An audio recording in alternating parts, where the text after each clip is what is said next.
Fusion Mobile, quality e-learning experience on the go.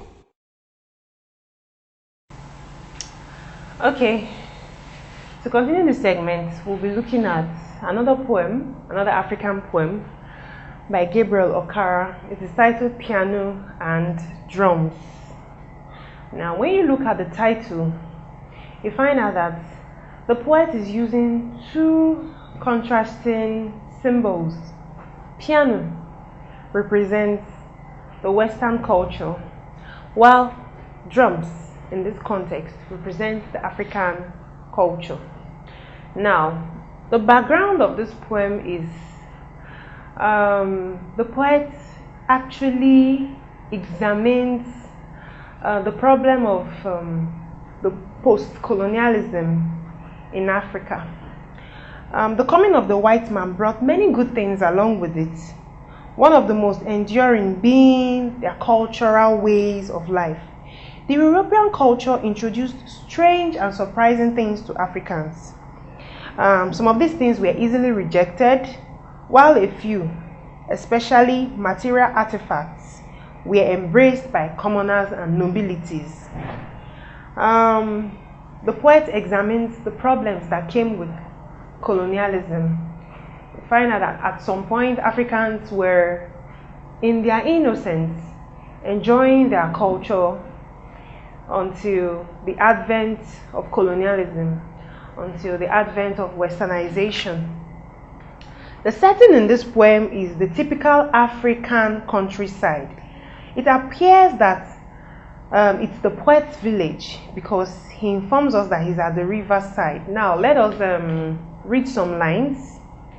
It says, "When at break of day at a riverside, I hear jungle drums telegraphing, the mystic rhythm, urgent, raw, like a bleeding flesh, speaking of primal youth and the beginning." Now, if you look at the first stanza, which is about 8 lines, it's talking about the poet is having a nostalgic feeling, remembering how it used to be, the African communal way of life, enjoying our form of music and drum and all that. Moving on to the next line, it says, the next stanza rather, it says, "And my blood ripples, turns torrent, topples the years, and I am once in my mother's laps a suckling." The poet, is nostalgic, remembering the times that was before the era of westernization. Now, stanza 3, note the change. "Then I hear a wailing piano, solo speaking of complex ways." Complex ways. Now, you try to imagine a piano, something that represents westernization, mingling with a native drum. The poet's persona is confused. He begins to have cultural identity crisis, wondering, where am I, or who am I? Now, the subject matter, the poem reflects on the impossibility of living two different cultures simultaneously. The two cultures concerned are the African and European cultures, as we said. The African culture is depicted as natural and simple, while the European culture is described as strange, fascinating, and complex. The poet struggles to identify with a particular one, but the issue of cultural identity crisis arises. Now, let me make a prominent example, like what we see. You see the issues of there are some predominant issues that are among Africans today which were not necessarily the norm as at before, and thus today you see that Africans are staggering under the weight of this clash of cultures. Now we'll do a stanza by stanza analysis. Stanza 1, line 1 to 8. Like I said before, the poet hears jungle drums releasing natural and wonderful rhythm. With this state of mind, he reimagines sights of wild animals after their quarries, trying to escape hunters' attacks. The first stanza simply examines the communal life of Africans, the simple rustic living of Africans. Stanza 2, the poet also sees himself becoming a baby. He recalls his childhood. Now that term childhood is very key. Nostalgia / childhood.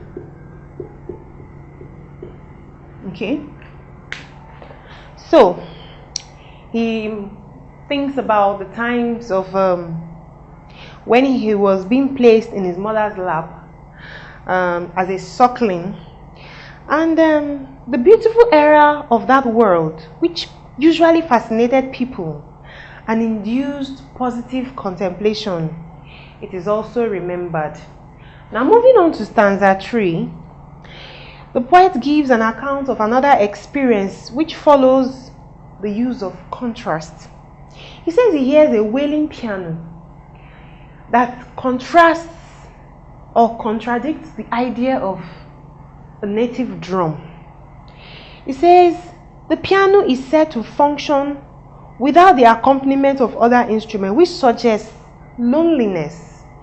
In spite of these shortcomings, the poet notes that the music of the piano is seductive.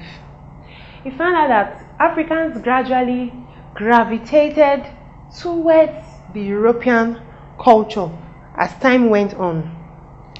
The music is moving in different directions. It eventually ends in the middle of a phrase at a dagger point. Now, this is where we illustrate the fusion of piano and drums. While the movement complicates matters for the poet, the ending of the music seems to get him rather confused. And the last stanza, stanza 4, line 26 to 29. These lines illustrate the poet's final position. Still at the riverside, he declares himself he is lost. He is unable to make a choice between the European or the Western culture.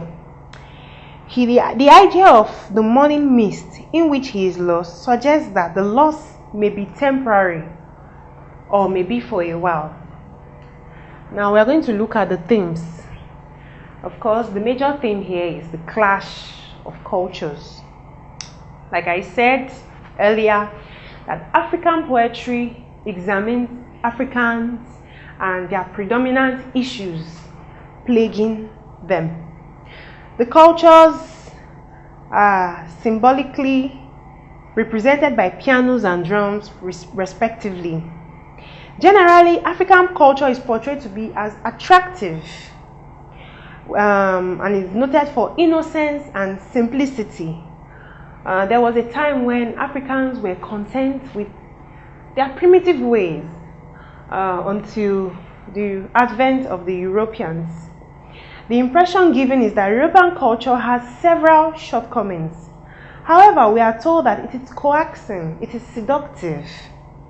As the music from the piano moves in several tonal positions, it suggests a form of attraction. Yet, it is a culture that is difficult to understand. The poet portrays the piano, the westernization, as something that is difficult to understand. So that leads us to the second thing, dilemma. Dilemma means conflict, problem.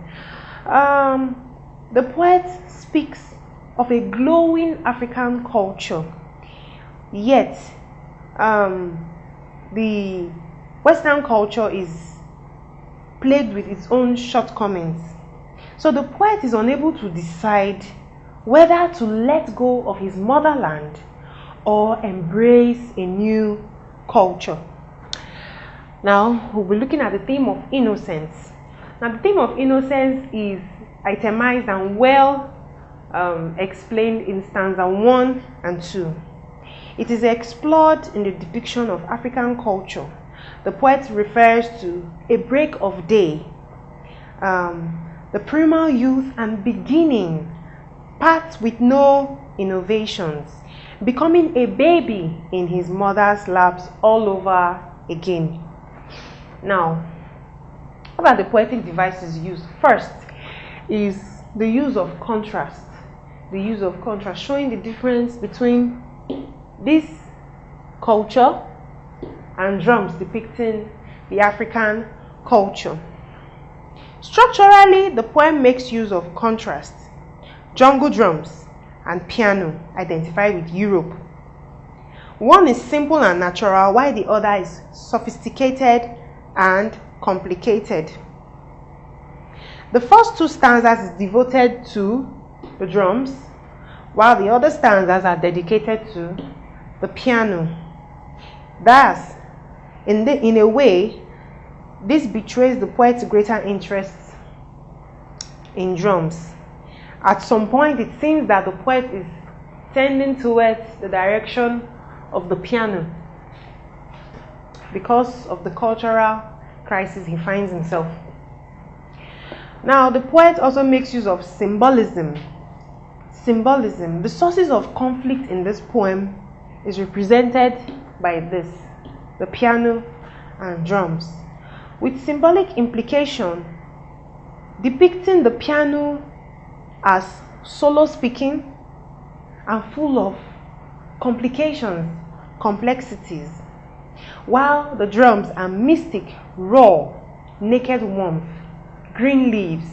Now, these are also use of metaphors.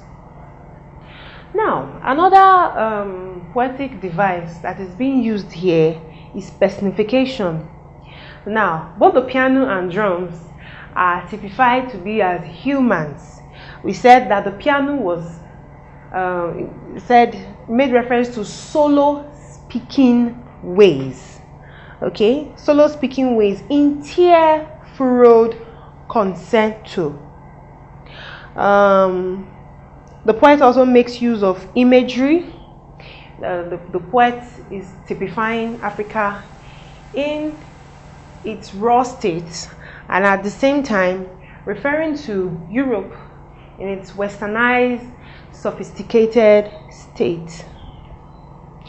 Now, the poet also makes use of simile. Now, simile is the comparison of two things or ideas, making use of like or as. He said, like a bleeding flesh, which is found in line 4.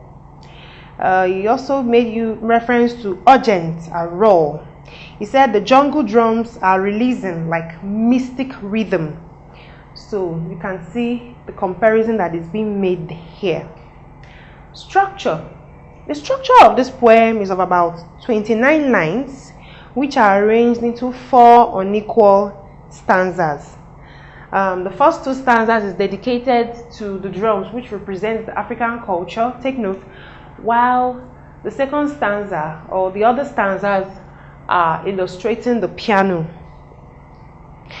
So now, let's examine this question.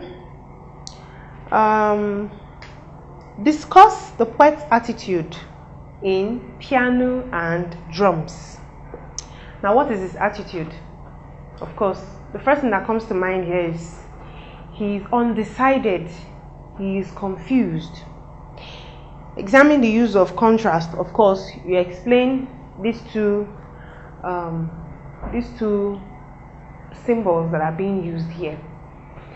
Now, you must also take note that in the course of this lecture, some questions would pop up or be displayed on your screen to determine how much you have learned in this class. Thank you.